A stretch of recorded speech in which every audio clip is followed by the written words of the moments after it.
कहा 50% हमने कहा कि हम लोग इंडिया में 50% of total energy we would generate by renewables. और मेरे बाद जो राठौड़ जी बोलने वाले मेरे ख्याल से is going to talk more about solar and renewable energy, तो मैं इसका जिक्र एक दो बार करके फिर छोड़ दूंगा उनके लिए कि वो बताएंगे कि कैसे रिन्यूएबल एनर्जी में अपॉर्चुनिटीज हमारे सबके लिए हो सकती है। और तीसरा हमने बोला कि इंडियन रेलवे जो कि एक साल में पूरे विश्व के पॉपुलेशन को ट्रांसपोर्ट करती है और उसके अलावा गुड्स भी ट्रांसपोर्ट करती है, वो by 2013 7.5 years it would be net zero railway. तो ये 3 प्रॉमिस हमने 2030 के लिए किया है और ये बहुत बड़ी बात है क्योंकि ट्रांसपोर्टेशन एक मेजर CO2 कंट्रीब्यूट करता है। एंड और हमने एक बढ़िया बात की कि by 2070 India would be net zero. और 2070 शायद मैं रहूं ना रहूं, पर हमारे साथ तो यंगर लोग हैं जो मेरे ख्याल से जो मैं आज बात करने जा रहा हूं वो 2070 तक रहेंगे और ये हम लोग जो इंडिया को नेट जीरो बनाने जा रहे हैं उसमें वो हिस्सा लेंगे और वो लोग तब भी रहेंगे 2070 में जब India actually would become net zero. पर इंडिया कैसे नेट जीरो बनेगा? चित्तौड़गढ़ को शुरुआत करनी पड़ेगी, राजस्थान को रास्ता दिखाना पड़ेगा, हमको शुरुआत सबको करनी है, तब जाके हमारा स्वप्न साकार होगा। हमने जो ग्लासगो में प्रॉमिस किया था वो सच करना होगा, तो शुरुआत हम लोगों को यहां से करनी पड़ेगी। और मैं समझ रहा हूं कि चित्तौड़गढ़ और राजस्थान में जब हम ये शुरुआत कर रहे हैं तो ये गूंज आगे तक जाएगी और ये जो हम आज शुरुआत करने जा रहे हैं वो मेरे ख्याल से पूरे देश का एक नारा बनेगी।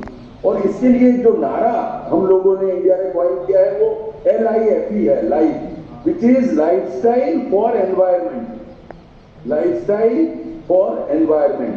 तो हमारी सबकी लाइफस्टाइल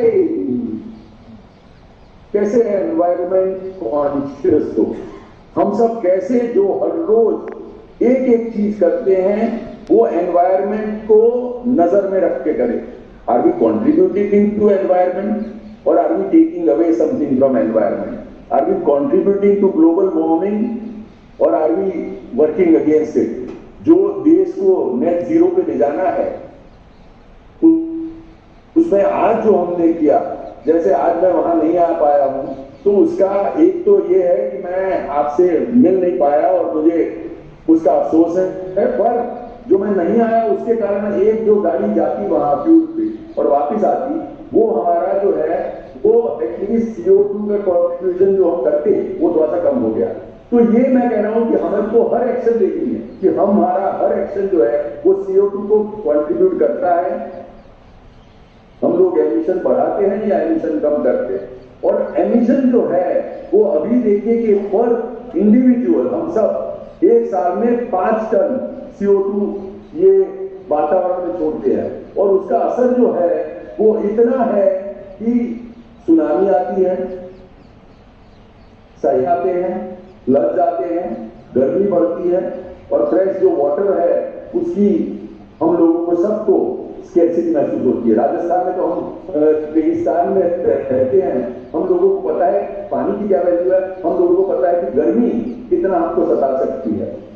तो CO2 यदि हम लोगों को नेट जीरो बनना है तो पूरा एक बैकग्राउंड में दे दूं कि कैसे ये बन सकते हैं हम लोग। और उसके बाद में आऊंगा कि हम सब जो यहाँ बैठे हैं इस हॉल में, हम सब जो दौड़ में कुछ कर रहे हैं, हमारा यूनिट है, हमारा यदि सीमेंट यूनिट है, हमारा कोई रिसोर्ट है, हम लोग कुछ भी जो कर रहे हैं उसमें एक जवाबदारी में रहे, ये स्ट्रेटेजिक और प्रॉफिटेबल डिसीजन। ये नहीं कि हम लोग जवाबदारी या लायबिलिटी रिस्पॉन्सिबिलिटी या कंप्लायंस के तौर पे कर रहे हैं, ये हमको करना पड़ेगा, ये नहीं। We would totally embrace it. आइए और इसकी शुरुआत मुझे आप लोगों से करनी है कि हम लोग सब लोग मिलकर शुरुआत करें कि नेट जीरो को टोटली एम्ब्रेस करें। इसलिए नहीं कि वो हमारे सबके लिए अच्छा है, लॉन्ग टर्म के लिए अच्छा है, आने वाला भी उससे बढ़ने वाला है। आज की तारीख में हमको फायदा होगा यदि हम ये कर रहे हैं। तो ये है कि विश्व में CO2 जो है उसका इक्वेशन क्या है, और फिर वो इक्वेशन में कहाँ हम लोग जीरो पे आ सकते हैं, इसी बात करो। तो जो CO2 इक्वेशन है multiplied by E multiplied by C, इसमें P इज फॉर पीपल, हम सब जो है आज के जो पॉपुलेशन है हमारा 700 करोड़ के करीब, वो सब है P। ऐसी services that we take every day, जैसे मैंने यहाँ बत्ती जला रखी है, जैसे मैं आपसे बात कर रहा हूँ, जैसे मेरा कंप्यूटर ऑन है, जैसे आप लोगों ने वहां लाइट जला रखी है, आप लोग कल खाना खाएंगे, आप यहाँ से कोई और लोकेशन पे जाएंगे, अपने घर पे जाएंगे, क्या क्या सर्विसेज हम हर रोज इस्तेमाल करते हैं। टेलीविजन हमने चला लिया, और वो सर्विसेज पे कितनी एनर्जी यूज होती है, हर सर्विस पे। यदि मैं टीवी चलाता हूं तो उसमें एनर्जी यूज करता हूं, यदि मैं अपनी गाड़ी लेके वहां आता हूं तो मैं एनर्जी यूज करता हूं, यदि मैं अपना एयर कंडीशनर चलाता हूं तो इसमें एनर्जी यूज करता हूं, यदि मैं कोई मशीन चलाता हूं तो उसमें एनर्जी यूज करता हूं। और वो एनर्जी जो है वो कितना CO2 पर यूनिट निकालती है, और वो CO2 गैस एमिशन कितना होता है, ये PSEC डिसाइड करता है कि टोटल CO2 एमिशन क्या है दुनिया में। और इसमें देखिए P और S को कंट्रोल करना मुश्किल है, ऊपर की ओर जा रहा है। पॉपुलेशन हम कितना भी करें, एस्टिमेट है कि 700 करोड़ से हम 800 करोड़ की ओर जा रहे हैं, और पॉपुलेशन अभी कोई कम होने की ट्रेजेक्टरी में नहीं है पूरे विश्व के लिए। दूसरा, और हमारी लाइफस्टाइल बढ़ रही है, हमारी लाइफ स्पान बढ़ रहा है, हमारा हेल्थ केयर बढ़ रहा है। इवन कोरोना जैसी आपत्ति ने हमारे डेथ्स को मिनिमम कर दिया, क्योंकि हम लोगों ने वैक्सीन दी। तो हम हेल्थ केयर के द्वारा, अच्छी लाइफ स्पान के द्वारा पीपल तो बढ़ते रहेंगे, और एस जो है सर्विसेज भी बढ़ती रहेगी। आज यदि हम चित्तौड़गढ़ के प्रोग्रेस की बात करें तो कैसे करें कि चित्तौड़गढ़ में कितने घर में पावर है, कितने टेलीविजन यूज करते हैं, इनको इंटरनेट का कनेक्शन है। तो जो सर्विसेज हम यूज करते हैं वो एक प्रोग्रेस का प्रतीक है। जैसे गरीब एक लाइट अफ्रीका में स्ट्रीट लाइट पे जाके पढ़ता है, उसके पास खुद की लाइट नहीं है, वहां स्टूडेंट बाहर पढ़ता है। हम लोग जो है अपने घर में लाइट यदि पाते हैं, कंप्यूटर पाते हैं, एयर कंडीशनर पाते हैं, तो ये प्रोग्रेस की निशानी है। हर गरीब का स्वप्न है, हर देश का स्वप्न है कि उसकी जो जनता है उसको अच्छी सर्विसेज मिले। तो P और S जो ये इक्वेशन का पार्ट है वो तो बढ़ने वाला है, और बढ़ना चाहिए, क्योंकि हम सब हमारे सबके लिए उसकी अपेक्षा रखते हैं। पर E और C में स्कोप है, एनर्जी हम कैसे एफिशिएंटली यूज करें। जैसे मैं बल्ब यदि जलाता हूं क्योंकि मुझे रोशनी चाहिए तो चाहिए, पर वो बल्ब मैं LED यूज कर सकता।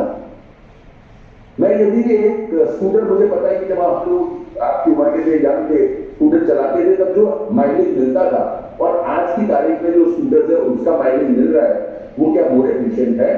तो हम एफिशिएंसी की ओर बढ़ते जा रहे हैं, और एक एस्टिमेट यह है कि एफिशिएंसी के द्वारा हम CO2 एमिशन को 50% कम कर देंगे। पर बाकी के 50% का क्या है, एफिशिएंसी है लिमिट, कितना आप कर पाएंगे। आपका जो मशीन है आप कुछ चलाते हैं, आपके रिसोर्ट में जो आप एयर कंडीशनर यूज करते हैं, वो आप एफिशिएंट लेंगे तो वो एनर्जी कंजम्पशन उसका पर आवर कम हो जाएगा, पर एनर्जी तो लेगा। तो इसीलिए हम फोर्थ पे आते हैं, C। हर एनर्जी यूनिट पे हम CO2 वहां का स्कोप है कि ये 4 में से 1 को जीरो कर दे तो पूरी चीज जीरो हो सकती है, और वो हाँ है इसको। और CO2 जीरो करने के क्या उपाय है, तो सरकारें काम कर रही है कि कैसे रिन्यूएबल एनर्जी पे जाएं।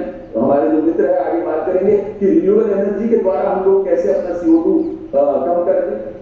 हम अभी जो गैस के द्वारा या कोल के द्वारा या क्रूड के द्वारा जो निर्माण करते हैं, उसमें कैसे रिन्यूएबल एनर्जी ले आए। तो इलेक्ट्रिसिटी जो हम लोग रिन्यूएबल एनर्जी से करेंगे, उसमें CO2 फुटप्रिंट कैसे मिटा देंगे। दूसरा, हम लोग यदि CO2 के प्रति और काम करना चाहे तो न्यूक्लियर एनर्जी है जिसमें सरकारें काम कर रही है। फ्रांस में आज की तारीख में 70% power come from nuclear, and nuclear में सेफ्टी की बात है, बाकी के कंसर्न है, पर न्यूक्लियर सबसे कम मटेरियल में सबसे ज्यादा पावर और क्लीन पावर करने की एक क्षमता रखता है। और वर्ल्ड ओवर जो एक्सपेरिमेंट हुए हैं उसमें पता लगा है कि न्यूक्लियर में कम से कम डेथ हुई है। तो न्यूक्लियर एक ऑप्शन है। रिन्यूएबल जो हमारे पास आसपास है, नजदीक है, आसान है, अभी कर सकते हैं, वो वाला यूरेनियम मिलना मुश्किल है हमारे लिए, पर हमारे को दूसरे देश पे डिपेंड करना पड़ेगा।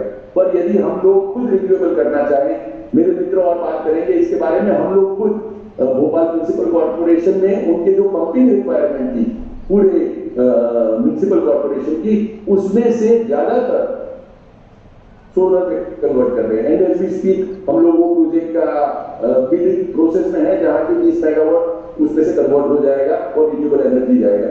मैं जो स्मार्ट सिटी के बोर्ड पे हूं और वो स्मार्ट सिटी में हम जो भी निर्णय करते हैं, जब भी करते हैं, तब हमेशा सोचते हैं कि इससे हम लोग स्मार्ट ही काम कर रहे हैं। स्मार्ट सिटी का नाम है, स्मार्ट तो बनना पड़ेगा। चित्तौड़गढ़ में हम क्या क्या चीज स्मार्ट कर सकते हैं, और स्मार्ट वो नहीं है कि जो हमारे लिए अभी के लिए अच्छा है, पर स्मार्ट वो है जो कि इंडिया को कल नेट जीरो पे ले जाएगा और उसके द्वारा भी प्रोग्रेस करेगा। नेट जीरो से भी नेट प्रॉफिट करेगा, वो हम कैसे करें, वो हमको देखने वाली बात है।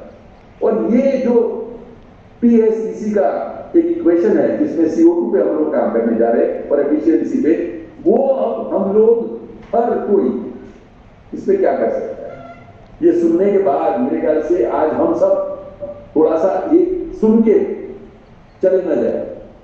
मेरी सबसे इंतजा है कि आप लोग हम सब मिलके वो नक्की करें कि हम कल से क्या करेंगे। Would be end up motto of life which is lifestyle for environment, ये हम करने जा रहे हैं। और ये करने की हम लोग आज ठान लेते हैं तो एक पहला स्टेप हो गया कि हम लोग नेट जीरो देश बन सकते हैं। आज की तारीख में पूरे विश्व में सिर्फ भूटान एक ऐसा देश है जो नेट जीरो है, और उसका डेवलपमेंट ट्रेजेक्ट्री वो लोग GDP की जगह ग्रॉस नेशनल हैप्पीनेस को इंडेक्स मानते हैं। वो अलग तरीके का काम है। हम लोग अपना प्रोग्रेस जारी रखते हुए, अपनी जो लाइफस्टाइल जारी रखते हुए, उसमें बदलाव करके अपना प्रोग्रेस फिर भी कैसे करें उसके बारे में बात करेंगे।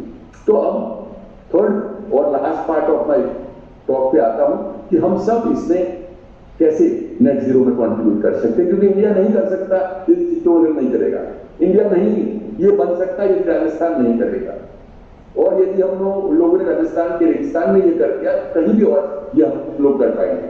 तो इसमें हमारे लिए क्या तीन मैं मुद्दे देख रहा हूं। एक तो एक जो हम लोग आज कर रहे हैं वो सब चीज कैसे हम लोग एफिशिएंटली करें। हमारा आज का जो व्यवस्था है, हम आज जो कर रहे हैं, हमारी आज की जो लाइफस्टाइल है, उसमें एमिशन कैसे कम करें। तो कैसे कर सकते हैं, आप हर रोज अपने घर में चेक करें कि आप कभी पंखा खुला नहीं छोड़ देते, आप AC चला के कुछ और नहीं कर देते, आप एनर्जी को बिल्कुल एफिशिएंटली यूज कर रहे हैं, और आपके जो बल्ब है वो LED है कि नहीं। LED के द्वारा इंडिया ने एक बहुत अपना कार्बन का फुटप्रिंट कम कर दिया है, उसमें आपका योगदान है। हमारे पूरे चित्तौड़गढ़ में कितने ऐसे बल्ब है क्योंकि LED नहीं है, कितना लाइटिंग ऐसे होता है जिसमें हम LED यूज नहीं करते हैं, उसको हमको आज करना है। दूसरा, एनर्जी एफिशिएंट इक्विपमेंट है हमारे पास। एयर कंडीशनर यदि बहुत पुराने हैं तो उसको बदलने का सोचना पड़ेगा, क्योंकि आज के एनर्जी एफिशिएंट जो एयर कंडीशनर्स हैं, आज के जो एनर्जी एफिशिएंट पंखे हैं, वो हम कैसे ले आएंगे, कूलर है, उसके द्वारा हम लोग आज की तारीख में कैसे इलेक्ट्रिसिटी कम यूज करें, कैसे एनर्जी कम यूज करें, हम लोग लीकेजेस है वो कैसे बंद करें। अभी आज मैं बात कर रहा था इसके बारे में बात करना, पूरे विश्व में 30% है, 30% का फूड इज गेटिंग वेस्टेड। जो डेवलप्ड कंट्रीज है उसमें फूड कंज्यूमर साइड पे वेस्ट होता है कि प्लेट में ज्यादा रह जाता है। हमारे जैसे जो डेवलपिंग कंट्री है उसमें ग्रोइंग साइड पे रह जाता है कि हमारे जो ग्रोथ हम करते हैं वो वेजिटेबल्स, वो फ्रूट, वो प्रोडक्ट्स हम लोगों तक पहुंचा नहीं पाते हैं। हमारा जो कोल्ड चेन है वो बराबर नहीं है, हमारे व्हीकल्स जो है वो फुल्ली रेफ्रिजरेटेड नहीं है, हमारे वेयरहाउसेज जो है वो इतने इक्विप्ड नहीं है, तो इसके कारण फूड वेस्ट होता है। आज की तारीख में आप ये तो नक्की करें कि आप इतना ही फूड बनाएंगे जितना कि आपको चाहिए। आज हम लोग ये फंक्शन करने जा रहे हैं, आई वुड रिक्वेस्ट कि आप अपनी प्लेट में इतना ही तो नहीं खाते हैं, आप खुला तो कुछ नहीं छोड़ देते हैं। और ये करके हम लोग कोशिश करें कि हमारा जो एग्जिस्टिंग एक्टिविटी है, एग्जिस्टिंग इंफ्रास्ट्रक्चर है, वो एनर्जी एफिशिएंट बने, कम से कम एनर्जी यूज करें। और हमारी जो सोर्सिंग है वो लोकल और नियर बाय चीजों से है। जैसे मुझे चित्तौड़गढ़ से कुछ मिल रहा है तो मुझे वो बांसवाड़ा से लाने की जरूरत नहीं है, बांसवाड़ा से मिल रहा है तो बेंगलोर से लाने की जरूरत नहीं है, क्योंकि जितना दूर से मैं चीजें लाता हूं उतना ही ट्रांसपोर्टेशन बढ़ता है, उतना ही मेरा डीजल की खपत बढ़ती है, उतना ही मेरा जो फॉसिल फ्यूल बेस्ड मैं ट्रांसपोर्टेशन यूज करता हूं उसमें जाके मुझे अपने CO2 को बढ़ोतरी होती है, कमी नहीं होती है। तो जो भी एग्जिस्टिंग एक्टिविटी है, ये लाइफस्टाइल अपनाइए, हर रोज अपने आप को सवाल करिए कि आज मैंने CO2 कॉन्शियस वे से बिहेव किया कि नहीं, आज मैं इंडिया को नेट जीरो की ओर लाने में एक स्टेप मैंने आज किया कि नहीं, क्योंकि हम सबको 130 करोड़ की जनता को हर रोज स्टेप लेने हैं जिससे कि नेट जीरो की ओर पूरा देश चल पड़े। दूसरा, जो भी नई एक्टिविटी करने जा रहे हैं उसमें कैसे नेट जीरो ले आए। आप यदि नया कंस्ट्रक्शन कर रहे हैं तो आपके कंस्ट्रक्शन में आप कैसे एनर्जी एफिशिएंट बिल्डिंग बनाएं। यदि आप रिसोर्ट बना रहे हैं तो कई कस्टमर्स होते हैं मेरे ख्याल से जो बाहर जाते हैं तो भी अपनी इलेक्ट्रिसिटी की लाइट मेन बंद नहीं करते हैं। तो अभी तो काफी कमरे में ऐसा है कि आप जब भी निकालेंगे चाबी तब अपने आप सब बंद हो जाएगा 2 मिनट। आपके यहाँ वो है कि नहीं है तो वो इंस्टॉल कर लीजिए। यदि आपके यहाँ जो भी एनर्जी यूज है, हमारे यहाँ जो अभी इस कमरे में बैठे हैं उसमें से कितने लोगों की रिक्वायरमेंट पावर की एटलीस्ट सोलर से आती है। मेरे मित्र वो उसके बारे में और बात करेंगे, पर मैं कह रहा हूं कि आज हम सब प्रण लें कि हम जो अपनी एनर्जी की रिक्वायरमेंट है वो एटलीस्ट 1/3 सोलर से ले आए। उससे ज्यादा करनी चाहिए, पर 1/3 इसलिए क्योंकि ग्लोबली पूरे विश्व में आज की तारीख में 2/3 energy gets generated by fossil fuel and 1/3 gets generated by renewable energy. तो हम 1/3 पे तो ले आए। इंडिया में तो हमने प्रण लिया है कि by 2030 50% of our energy would come from renewable. तो उसमें चित्तौड़गढ़ कैसे एक फर्स्ट स्टेप ले सकता है, उसमें हम सब कैसे नक्की कर सकते हैं कि आज की तारीख में we would match at least 30% and go up to 50% and we would do it consciously. हम लोग हर रोज सोचेंगे कि भाई कैसे हम लोग रिन्यूएबल एनर्जी के प्रति जाए, मिनिमलिस्टिक और जो भी जरूरी नहीं है वो लाइफस्टाइल ना करें। Lifestyle is lifestyle for environment. तो आपके जैसे बिल्डिंग में आप कहीं 15 मटेरियल यूज करते हैं तो इतनी जरूरत है क्या? आप फॉल सीलिंग करते हैं, जरूरत है क्या? क्योंकि जो जो मटेरियल आप यूज करते हैं वो हर एक कार्बन एमिशन होती है।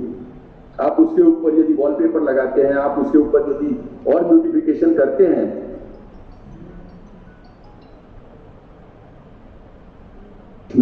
हम लोग यदि सिर्फ दिखाने पे ना जाए कि भाई देखने में अच्छा है, हम लोग ये भी कहें कि देखने के साथ साथ ये एनवायरनमेंट के प्रति जागरूक डिसीजन है कि नहीं मेरा, ये मेरी डिजाइन है वो उसके साथ हार्मनी में जाती है कि नहीं।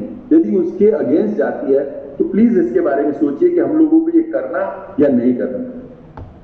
बिल्डिंग जो है वो एक बार बन जाने के बाद यदि हम तोड़ दें और उसको फेंक दें तो वो वेस्ट हो जाता है।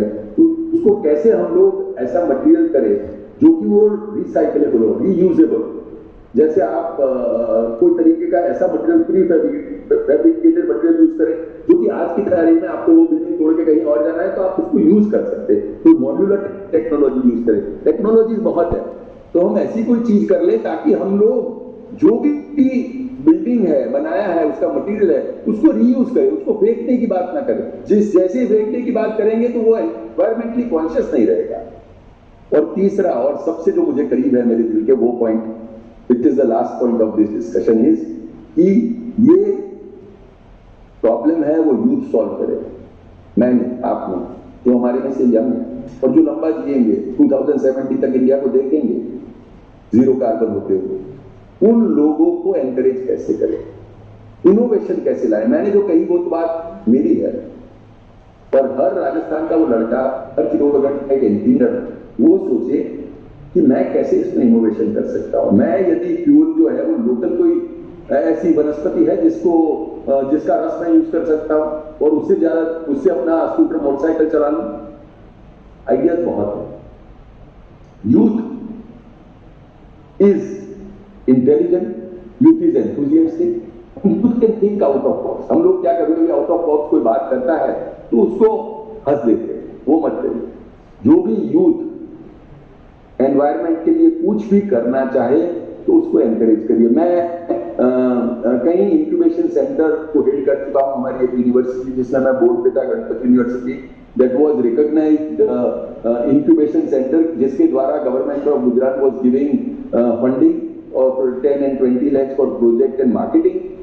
राजस्थान में भी वो व्यवस्था होगी। मैं कह रहा हूं कि हम लोग चित्तौड़गढ़ में और उसके आसपास जो भी यूनिवर्सिटी है और मैंने ऋषिराज भाई को बोला था I would like to be part of that. उसमें कैसे इंक्यूबेशन सेंटर्स करें, क्योंकि यूथ के पास एक एनर्जी है, उनके पास आइडियाज है, हम कैसे उनका हाथ थाम दें, क्योंकि वो लोग इंडिया को आगे ले जाएंगे। वो इंक्यूबेशन में ऐसे आइडियाज करेंगे जिसके द्वारा एनर्जी को हम बचा लेंगे, जिसके द्वारा नेट जीरो के प्रति जाएंगे, और वो इस तरीके से नेट जीरो जिससे नेट प्रॉफिट होगा। और मैं कह रहा हूं कि चित्तौड़गढ़ से जो आइडिया आएगा वो कल चाइना तक जाएगा, और वहां चाइना के सीखने की जगह हम चाइना को सिखाएंगे कि भाई ये जो हमारे एटमॉस्फेयर में है, यदि रेगिस्तान में राजस्थान में, तो उसमें क्या रेलेवेंट, उसमें कैसे नेट जीरो कर सकते हैं, उसमें क्या वो ऐसी चीजें हैं जो कि इन्वेंशन और आविष्कार के तौर पे कल दुनिया को एक नया रास्ता दिखाएगी। तो जो भी हमारा यूथ है चित्तौड़गढ़ का, राजस्थान का, उसको हम एनकरेज करें, और उनको फंडिंग चाहिए, उनको पैसा चाहिएगा, क्योंकि उनको एनर्जी चाहिए। ये जो आइडियाज है वो वरना आइडियाज के तौर पे ही मर जाते हैं अनलेस हम उनको एनकरेज करें, उनको आगे तक ले जाए, उनको पायलट स्केल होने में अपनी एनर्जी और एंथुजियाज्म दे, और आगे वो एक सक्सेसफुल एंटरप्राइज बने। उसके लिए हमको यूथ को एनकरेज करके आगे बढ़ाना है, and that youth would come with innovative ideas. एक इनोवेटिव आइडिया मैंने ये सुना है जिसपे विश्व में काम हो रहा है कि जो CO2 बाहर हम लोग सब फेंक रहे हैं, वो कैसे हम लोग वापिस सक करें, और सक करके अर्थ में डालें, और उस पर बहुत काम हो रहा है।